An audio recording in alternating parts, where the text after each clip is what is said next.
వాస్తవాలు లైవ్ టీవీకి స్వాగతం. ఆత్మకూరు మండల కేంద్రంలో అయ్యప్ప స్వామి దేవస్థానం నందు స్వామివారి విగ్రహ ప్రతిష్టాపన, ధ్వజస్తంభం ప్రతిష్టాపన మహోత్సవ కార్యక్రమంలో పాల్గొన్న మక్తల్ నియోజకవర్గ శాసనసభ్యులు వాకిటి శ్రీహరి. ఈ సందర్భంగా దేవాలయంలో ప్రత్యేక పూజలు నిర్వహించారు. ఈ కార్యక్రమంలో మండల ముఖ్య నాయకులు, అయ్యప్ప స్వామి భక్తులు, గ్రామ పెద్దలు పెద్ద ఎత్తున పాల్గొన్నారు. ఎంతో పవిత్రతతో శ్రీ శ్రీ శ్రీ హరిహర పుత్రుడు అయ్యప్ప స్వామి విగ్రహమే కాకుండా గుడి గడస్థము మిగతా అందరు దేవతలందరినీ కూడా ఎట్లా అనిపిస్తుంది నాకు ఈ వాతావరణాన్ని చూస్తే ఆత్మకూరు ప్రజలందరూ కూడా అదృష్టవంతులు.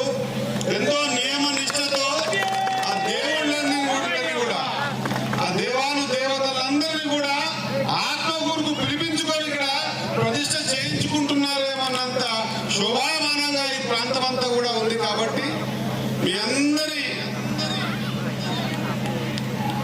జీవితాల్లో వెలుగు నిండాలి. ఆ పరమదేవుడు హరిహర పుత్రుడు అయ్యప్ప స్వామి ఆశీర్వాదం, ఆ ఆశీర్వాదం వల్ల ఈ ప్రాంతం అంతా సుభిక్షంగా ఉండాలి. ఎన్నో ఏళ్ళ కల 30 ఏళ్ళ కల ఈ గుడి నిర్మించుకోనే కార్యక్రమం అంతకంటే పెద్ద కల ఆత్మకూరులకు ఈ రెవెన్యూ డివిజన్ కావడం, లేదా ఇక్కడ నుంచి గద్వాలకు రోడ్డు కావడం, అదే మాదిరిగా ఇక్కడ నుంచి రేచింతలకించి పెబ్బే రోడ్డు కావడం, ఇటువంటి ఎన్నో మంచి కార్యక్రమాల ఈ ప్రాంత ప్రజల జీవన విధానాల్లో ఓ మంచి మార్పు తీసుకురావాలా. ఇక్కడ కూడా ప్రజలు బానిసలు కాదు, ప్రజలు స్వచ్ఛందంగా జీవించడానికి ఒక వాతావరణాన్ని క్రియేట్ చేసే ప్రయత్నం కూడా ఈ సంవత్సరం నుంచి కూడా నేను చేస్తా ఉన్నా. ఈ ప్రజల మనోభావాలన్నీ కూడా భగవంతుడు ఖచ్చితంగా మన్నించి ఈ ప్రాంత ప్రజల ఆకాంక్ష విధంగా అన్ని కూడా సమకూర్చే విధంగా ఆ దేవదేవుని ఆశీర్వాదం మీ అందరి మీద ఉండాలని నిండు మనసుతో నేను భగవంతుని ప్రార్థిస్తూ ఈ చక్కటి కార్యక్రమంలో నన్ను భాగస్వామ్యం చేసినందుకు నిర్వాహకులందరికీ కూడా మనస్ఫూర్తిగా ధన్యవాదాలు తెలియజేసుకుంటూ, ఇంకొక మాట,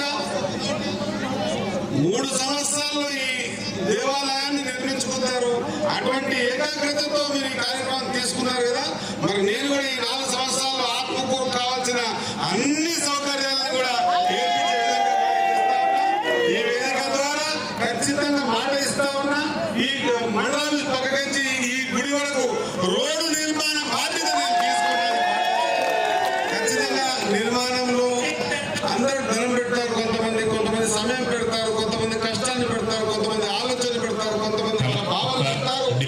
ఇంతమంది ఆలోచనలు, కష్టాలు, ధనము అంతా పెట్టి నిర్మాణం చేసుకున్నందుకు ఈ కనిపించే వాళ్ళకు దీనిలో ఉండి కష్టపడే వాళ్ళందరినీ కూడా మనస్ఫూర్తిగా అభినందనలు తెలియజేసుకుంటూ, ఈ పరమదేవుడు హరిహర పుత్రుడు అయ్యప్ప స్వామి మీ అందరి జీవితాల్లో వెలుగు నింపాలని కోరుకుంటూ ముగిస్తా ఉన్నా.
స్వామి అది కడియండి అయ్యప్ప ఇక్కడ పంపించండి.